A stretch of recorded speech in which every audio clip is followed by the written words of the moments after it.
Once, in a fold of the hills, there was a stately home called Badgerwood House. Families came to visit it and play and have picnics in its beautiful park. Behind the house was a children's farmyard with lots of animals. One of the animals was a piglet. His name was Piggo. One afternoon, Piggo was restless. His mum and all his brothers and sisters had gone to sleep in a big pile in the sunshine. Piggo wasn't tired. He was just wondering what to do when he heard hooves. Round the corner came a lamb. He was white with black spots on. He jumped when he saw Piggo staring through the fence. "Hello," he said nervously in a small voice. "Hello," replied Piggo. "Are you new?"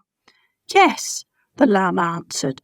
"Mum and I only came this morning. I'm trying to find my way about." "I'll show you round if you like," offered Piggo. "Oh, thank you," said the lamb. Piggo told his mum where he was going, and then he and the lamb trotted off side by side. "What's your name?" asked Piggo. "Jacob," replied the lamb, "because I'm a Jacob sheep, you see. What's yours?" "Piggo," came the reply. "Mum had such a lot of piglets, and I was the last, and she just couldn't think of any more names. Let's go along here." They went along the path and over a wooden bridge to the adventure playground. "Look," said Piggo excitedly. There were tunnels to wriggle through, fat knotted ropes to swing on, ladders to climb, and a wobbly suspension bridge held up with chains. The floor was covered with tiny pieces of bark so that you didn't get hurt if you fell down. "Let's go over that bridge," said Jacob daringly. Together they ventured up the ramp and across the rattly bridge. Very slowly they edged their way over, feeling the bridge wobble and shake beneath their feet. They tore down the ramp at the other end and raced away, squealing and bleating with excitement. They galloped back through the children's farmyard. Animals of many kinds peered out to see who was scampering through. Janet the Jersey cow came to look. The long-eared grey donkey peered through his door. Edgar the huge Shire horse gazed out sleepily. Chickens, ducks and geese scattered, and proud Mr. Peacock swept away stiffly. "What rude animals," he declared. Piggo and Jacob didn't hear him. By now they were racing off across the fields. Suddenly Piggo's head snapped up. He could hear a steam train. "Look, Jacob, look, it's my favourite thing," he cried, and both animals watched as the red train appeared in the distance. It was the steam train that gave visitors rides round the park. It puffed round the grounds, streaming smoke behind it, carrying children wherever they wanted to go. They watched until it passed out of sight. Piggo felt a twinge of sadness that he couldn't be on it too. "I'm hungry, Piggo," Jacob said. "I am too," Piggo agreed. Upon the steep hillside they could see some large ginger cows with long horns. "Sometimes the cows have food left over," Piggo said. "We could go and ask them."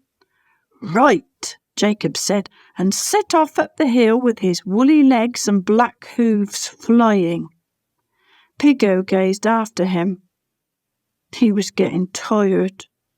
He wished he had long, white, springy legs like his new friend, but then he supposed they would look queer on a piglet. His were short and pink, and they ached. He started rather wearily up the hill. "Well, yes," the brown cow was nodding to Jacob. "You and your friend can finish up our food. It's cow nuts. Over there, look, in the big white bowl." She watched kindly through a long brown fringe as they crunched up the food. Piggo and Jacob were starving. "Thank you very much," they chorused up to the large, shaggy cow. Then Jacob raced round the field practicing jumps. Piggo sat down and stared across to the children's farmyard where he lived. It seemed so far away.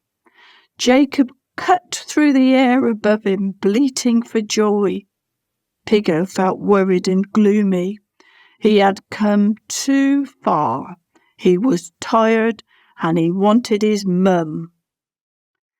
"Toot, toot! Toot, toot!" Piggo sat up. What was that? Toot, toot! Piggo knew that sound. It was the steam train. Suddenly it appeared, coming merrily along the track. How smashing it looked, with its red engine shining and big puffs of smoke billowing up from the funnel.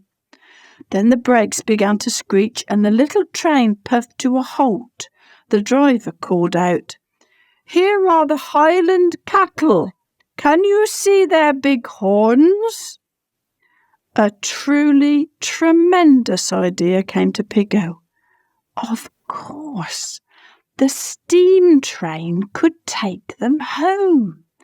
"Come on, Jacob," cried Piggo excitedly, forgetting how tired he was, and together they both jumped over the fence and scrambled up onto one of the red leather seats. "Hold tight now," called the driver. "Next stop, the children's farmyard."